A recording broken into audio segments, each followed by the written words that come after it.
আর এবার যে খবরে নজর রাখবো, মোহনবাগানের প্রাক্তন ফুটবলারকে গ্রেফতার করা হয়েছে। স্ত্রীকে খুনের অভিযোগে গ্রেফতার মানস দাস। গতকাল বড়নগরে বাড়িতে স্ত্রীর ঝুলন্ত দেহ উদ্ধার। বিয়ের 3 মাসের মধ্যেই স্ত্রীর মৃত্যু ঘিরে প্রশ্ন এবং 1 ঘন্টা দেহ আটকে বিক্ষোভ দেখান স্থানীয়রা। সেই বিক্ষোভের ছবি দেখাবো আপনাদের। দেহ আটকে রেখে বিক্ষোভ স্থানীয়দের।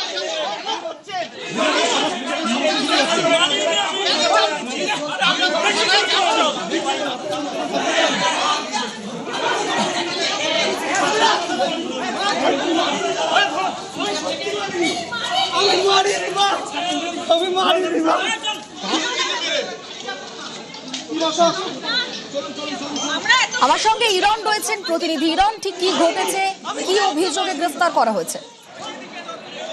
তো বরানগরে একটি খুনকে কেন্দ্র করে যে অভিযোগ, যে প্রাক্তন ফুটবলার মানস দাস মোহনবাগানের, তাকে গ্রেপ্তার করা হয়েছে। মানস দাস মোহনবাগানে 2 বছর খেলেছে। শুধু মোহনবাগান না, টালিগঞ্জ, সাধারণ সমিতি, কখনো মহিন্দ্রা ইউনাইটেড স্পোর্টস, বিভিন্ন ক্লাবে খেলেছেন।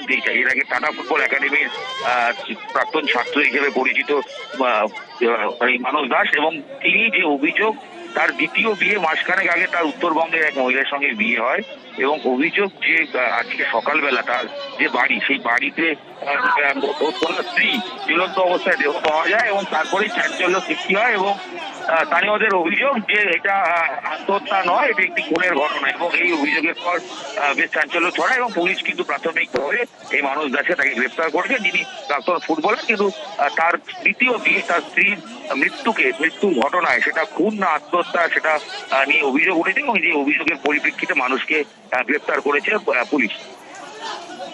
বেশ, ধন্যবাদ ইরন।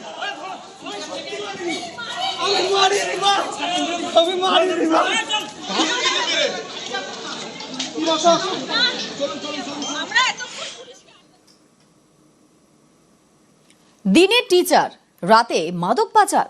চাঞ্চল্যকর অভিযোগ জলপাইগুড়ি নাগরাকাটায় গ্রেফতার শিক্ষক। বুধবার রাতে তার ভাড়া বাড়ি থেকে উদ্ধার ব্রাউন সুগার, জাল নোট। আর এমন ঘটনায় হতবাক স্কুলের শিক্ষক এবং অভিভাবকরা।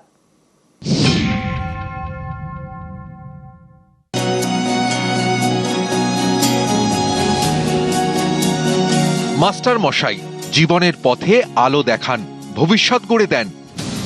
সেই মাস্টার মশাইয়ের জীবনই অন্ধকারে। মাদক কারবারের অভিযোগে বুধবার রাতে গ্রেফতার রঞ্জিত কুমার শিকদার, জলপাইগুড়ির নাগরাকাটার টন্ডু জুনিয়র হাই স্কুলের ভূগোলের শিক্ষক। বর্তমানে যা হয়েছে সেটা শুনেছি, কিন্তু আগে কোনোভাবে কোনো কিছু ওনার পাস্ট আমি জানি না। টিচাররা হচ্ছে সমাজ তৈরি করা লোক, এরাই তো কি ভালো কি খারাপ ওইটা বোঝায়, কিন্তু নিজে যদি খারাপ রাস্তায় যায় তাহলে তো এটা ভালো দেখায় না। এই হাই স্কুলের সঙ্গে মালদার গাজলের একটি সম্পর্ক রয়েছে, অন্ধকার জগতের সম্পর্ক। পরিবারের দাবি, রঞ্জিত কুমার শিকদার গাজলের বাসিন্দা, যে গাজলে সম্প্রতি মাদক বিরোধী অভিযান চালায় পুলিশ। বেশ কয়েকজন ধরাও পড়ে।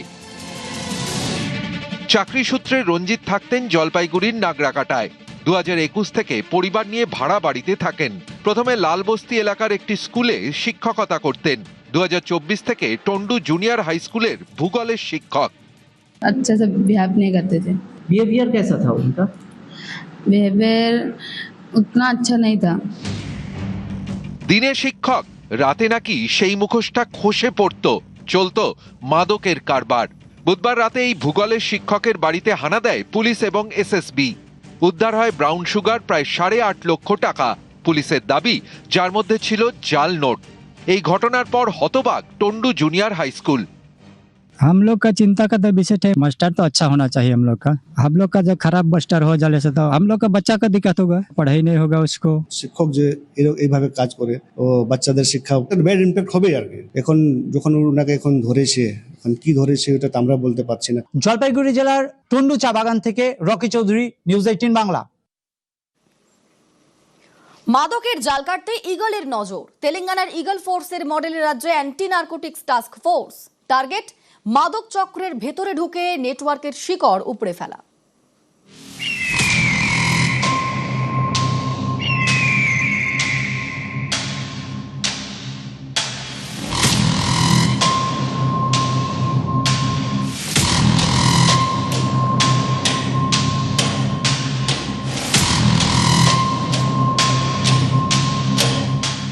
রাজ্য মন্ত্রিসভায় অনুমোদন। বাংলায় মাদকের জাল ছিঁড়তে এবার অ্যান্টি নার্কোটিক্স টাস্ক ফোর্স। তেলেঙ্গানায় ইগল ফোর্সের মডেলে কাজ করবে এএনটিএফ। তেলেঙ্গানার ইগল ফোর্সের ধাঁচেই রাজ্যে তৈরি হতে চলেছে মাদক বিরোধী ফোর্স, অর্থাৎ anti narcotics task force.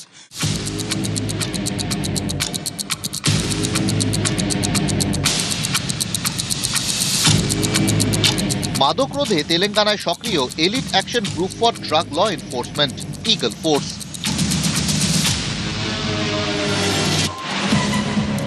Eagle ফোর্সের মন্ত্র জিরো টলারেন্স, টোটাল সার্ভেলেন্স। এরা মূলত মাদকের নেটওয়ার্ক চিহ্নিত করে, মাদকের গোপন ডেরায় অভিযান চালায়। ইগল ফোর্স মাদক চক্রীদের চিহ্নিত করে। এদের টার্গেট মাদক চক্রের ভেতরে ঢুকে নেটওয়ার্কের শিকড় উপড়ে ফেলা। রাজ্য পুলিশের অধীনে কাজ করবে পশ্চিমবঙ্গের অ্যান্টি নার্কোটিক্স টাস্ক ফোর্স। মন্ত্রিসভায় অনুমোদনের পরই টাস্ক ফোর্স গঠন প্রক্রিয়া শুরু হয়েছে।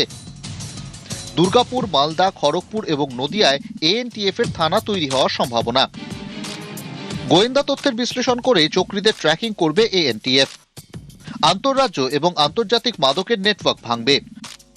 মাদক পাচারের সঙ্গে টেরর ফান্ডিং এর যোগ থাকছে কিনা তাও নজর রাখবে এএনটিএফ। রাজ্যের একাধিক জেলায় সম্প্রতি মাদক চক্রের হদিশ পেয়েছেন গোয়েন্দারা। চলছে দেদার ধরপাকড়ও।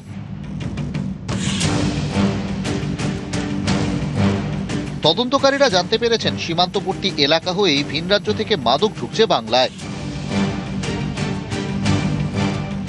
নজরে সীমান্ত, নজরে মাদক পাচার। শুক্রবার শিলিগুড়িতে স্বরাষ্ট্রমন্ত্রীর সঙ্গে বৈঠকে অ্যান্টি নার্কোটিক টাস্ক ফোর্স নিয়ে আলোচনা। বাংলার নিরাপত্তা নিয়ে এক্সপোজ করেছেন কেন্দ্রীয় স্বরাষ্ট্রমন্ত্রী অমিত শাহ। লিখেছেন, মুখ্যমন্ত্রীর সঙ্গে পশ্চিমবঙ্গের নিরাপত্তা, আইন শৃঙ্খলা এবং জনকল্যাণ নিয়ে পর্যালোচনা বৈঠকের কথা। মাদক নেটওয়ার্ক ধ্বংসে এবার রাজ্যে anti narcotics task force. Somraj Bandyopadhyay, news 18 Bangla.